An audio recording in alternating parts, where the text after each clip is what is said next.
액트지오, 이것은 이제 서류를, 그러니까 얘네들 나름대로 이제 검증 서류를 국내에서도 누군가 우리 국내 기관들이 검증을 하지 않았겠습니까? 근데 놀라운 거는요, 검증 회의는 11월 달에 했대요. 논문은 12월에 왔는데. 정말 대한민국은 뭐죠? 어떻게 이런 타임 어떤 그 루프가 가능한 건지 이해가 안 되는 기사가 나왔습니다. 네, 액트지오의 정보 분석 결과를 검증하는 국내외 검증단의 자문회의가 결과 보고서가 제출되기 한 달 전에 열린 걸로 확인됐습니다. 결과가 나오기 전에 검증한 건데요. 이에 대해 석유공사는 평가 결과에 대한 검증이 아니라 평가 방법 등에 대한 자문이었다고 해명하면서도 결과 보고서 제출 이후에 검증단 활동 자료는 공개할 수 없다고 합니다. 웃기는 새끼들이야. 아직 하나 워낙 날름으로 갖고 서류를 부탁했기 때문에 그 서류 갖춰 오는데도 시간이 안 맞았는데 얘네들은 그 서류 존재가 필요하지 않았던 거야.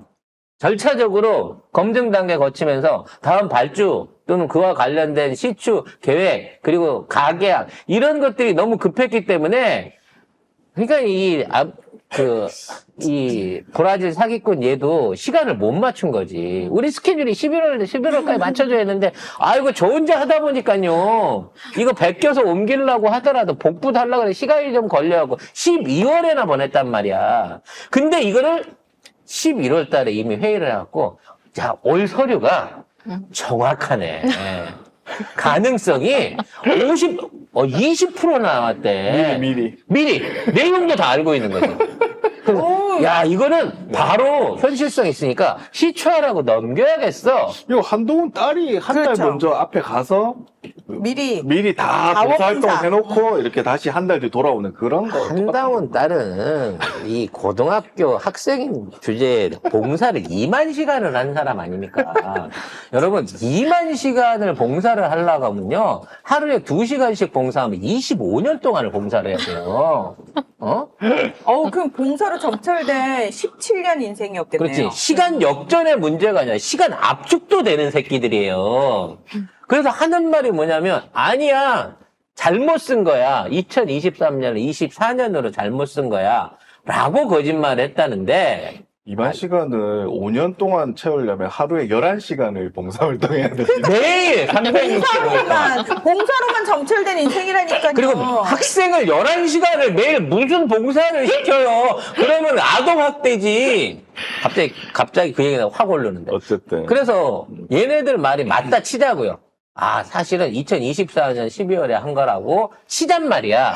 그러면 23년 12월에 받은 서류를 가지고 거의 11달이 있다가 이거를 심의하는 것도 이상하지 않아요? 말이 안 되잖아. 기본적으로. 그래서 이 자체가 전혀 뭐 어떤 그 자료의 중요성, 뭐 액트지오의 어떤 명성 이런 게 아무 필요 없는 요식 행위였다는 거야. 여기다가 분석 의뢰하고 그 분석 결과에 맞춰서 요 시점에 사업 확정하고 요 시점에 예산 신청하고 왜? 그때 예산을 신청해 그 다음에 받으니까 12월 전에 해야 되니까 그 자료가 필요했겠죠. 그래서 11월 달에 무리한 회의를 한 거고 그 다음 예산에다 반영을 했을 거고 그와 관련돼서 계약을 다 맺었을 거예요.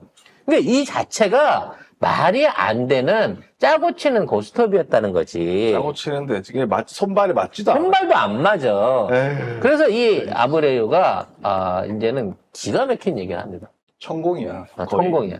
자기는 이쪽에 입찰 관련된 얘기가 나왔을 때 입찰해갖고 이걸 좀 봐주세요. 우리 영일만 앞바다에서 석유가 나오는지 봐주세요라고 얘기만 했을 때부터 자료를 안 받았는데 이미 여기 첫눈에 야. 알아봤다는 거지.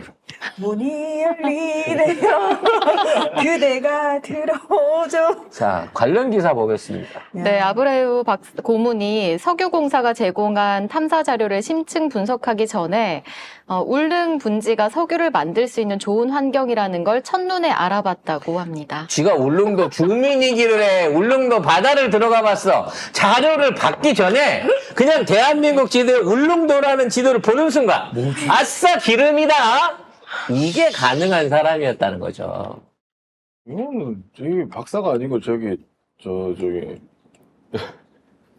이 정도면 점쟁이 아니에요? 점쟁이에요. 최소한 묘기 대행진에 나온 수백분들도 최소한 앞에 가서 이거는 해봐야지 나온단 말이야. 근데 한눈에 보고 알았대잖아. 사주라도 좀 풀어보든가. 뭐 첫눈에 어떻게 알아봐. 허경영이다. 내 눈을 봐라. 허경영도 공중부양 안 되잖아. 그래서 이 액트지오가 페이퍼 컴퍼니라는 의혹이 계속 생기고 있는 거예요. 네, 액트지오는 사실상 페이퍼 컴퍼니로 보이고 석유공사가 내부 인맥을 통해 빅토르 아브레우라는 개인 분석가를 선택했다는 내부 정보가 나왔습니다. 미국 석유업계의 한 한인 전문가가 석유공사 직원 중 미국 텍사스대 출신 주니어 한 명이 아브레우 박사를 추천해 최종 선정됐다는 얘기를 석유공사 내부 관계자에게서 들었다고 말했습니다. 거봐, 업계에는 다 소문 나잖아. 결국 아까 말한 사람이 논문 공동저자이거나 그 사람 친구일 가능성이 높은 거예요, 결과적으로는.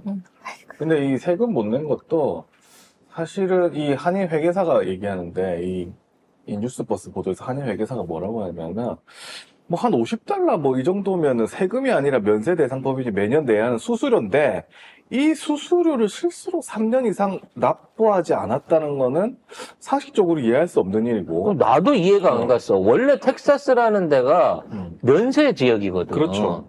세금을 안 내네. 소득세를 안 없어요. 내는 데예요. 그래서 이 사람이 뭐라고 하냐면 아마 이거 말고 비교적 큰 액수의 세금이나 뭐 이런 걸 못 내다가 이 뭐 2023년에 벌금까지 포함해서 납부하고 그 다음에 등록 정지가 풀렸다.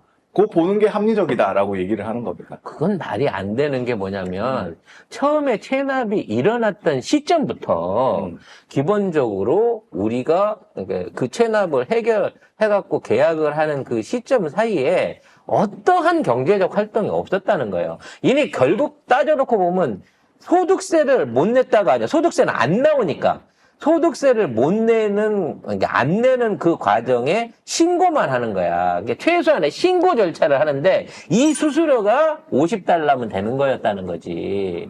$500인가? 50달러? 5만 원이면 6, 7만 원이면 말이 되는 안 건데 되잖아. 근데 그 그거를 비용을 안 냈다는 거잖아. 그걸 해서 나중에 뭐 200만 원 정도의 그 벌금까지 푼다? 이것도 아니 세금을 안 이상한- 무는 데인데 과태료를 붙인다고 해도 말이 안 되는 거지. 그러니까 결국 이 회사는 외부에서 예를 들어 브라질에 있는 뭐 회사라든지 아니면 어디 뭐 다른 지역에 있는 회사에서 매출을 만들었을 때 또는 수주를 했을 때 이쪽에다가 몰아가지고 그 세금을 안 내게끔 돈을 빼돌리게끔 하기 위한 페이퍼 컴퍼니의 가능성이 높다는 거예요. 그러면 페이퍼 컴퍼니를 만들어 놓은 거는 뭔가 돈을 벌어갖고 그 안에다 집어 넣기 위한 거잖아. 근데 작년에 70억 가까운, 700만 불 가까운 돈을 소득 신고를 했다는 거 아니야. 거기에 대한 세금 한 푼도 안 물었을 거예요. 그럼 그 70억이란 돈은 어디서 받아온 돈이냐는 거지. 우리나라는 18억밖에 안 줬다는데 나머지 돈은 누가 여기다가 줬냐는 거지. 어쨌든 뭐 액트지오 체납 세금이 그러니까 이 보도에 따르면은 송 작가님 말씀하신 대로 석유공사와 계약금으로 해결한 것 같고 결국엔 그렇게 된 것 같고 그 다음에 2023년에 한국하고 한 계약이 최근 5년 만에 첫 계약이에요. 그 최근 5년 안에 아무것도 없었던 거야. 근데 이 회사를 어떻게 알고? 그러니까 어디에 뭐 집에 찾아가서 업력이 있어갖고 가는 것도 아니고 반올림도 아니고 이게. 회사가 어디 삐까번쩍한 어떤 뉴욕이나 뭐 어떤 시내 중심가도 있는 거 아니고 주택가에 있는 집에 그것도 혼자 하는 집에 그거를 석유공사 직원이 둘씩이나 가가지고 찾아가서 일 한번 해주실래요? 이거는 더더욱 말이 안 되는 결정이잖아요. 그런 상황에서 이미 그러니까 걔들이 그 계약서 씁시다 그러더니 우리 폐업 중인데요? 그러면 일단 저희가 선금을 넣어드릴 테니까 그걸로 갖고 회복하시고 계약서는 그 후에 쓰시죠. 근데 이런 결정을 내리는데 그 돈을 내보냈던 차관도 몰랐다는 거야. 말도 안 되는 소리야. 직원이 가가지고 공금을 써갖고 이 회사를 살려냈는데 그 돈 나간 거 면허 정지 중인 거에 대해서는 차관도 몰랐다는 거. 말도 안 되는 얘기입니다. 그 뭐 이제 저기 또 뭐 아브렐 고문은 갔어요. 그러니까 뭐 이제 다시 돌아갔고 할 만큼 했어라고 간 거고 돌아갔고 아마 가도 당분간 언론에서 나타나는 일은 없을 겁니다. 돌아갔고 그다음에 근데 또 액트주가 한국에서 돈을 받아놓고는 일본의 구글 지도를 아니, 뭐 이거는 구글의 일본 아이고. 지도가 돌아다니게끔 만들고 있는 우리 국가와 외교부가 더 문제이긴 한데 아니 한국하고 계약을 했으면 한국 그 바다에서 나는 거 아니야 결국. 근데 일본에 표기한 구글 지도를 사용을 하면은 일본에서 돈을 쳐먹든가 뭔 소리야 이게. 근데 이제 누구랑 계약하는지도 몰라 얘네는. 근데 이제 여기에서 송작가 TV만의 독특한 송작가 TV만이 할 수 있는 의혹 제기를 저는 해보고 싶어요. 지금 윤석열이 이미 5천억을 결제했다고 얘기를 했잖아요. 근데 국가에는 100억밖에 없다며. 그런 상황에서 이미 시추회사가 결정이 돼가지고 7월 달에 결정을 하고 12월부터 시추를 한다고 해요. 그래서 이미 회사가 출발을 했어. 그러니까 이미 대통령이 얘기를 하든 어쩌든지 간에 예산이 있든 없든지 간에 12월 달에 시추하기로 한 회사는 이미 시추를 예정하고 작업을 준비하고 있다는 거죠. 이게 노르웨이의 유전 개발 업체는 시드리인데 결국 약 650억 원 규모의 시추선이 이제 웨스트 카펠라 요거를 사용 계약을 맺어가지고 12월에 부산을 통해서 들어올 예정입니다. 자,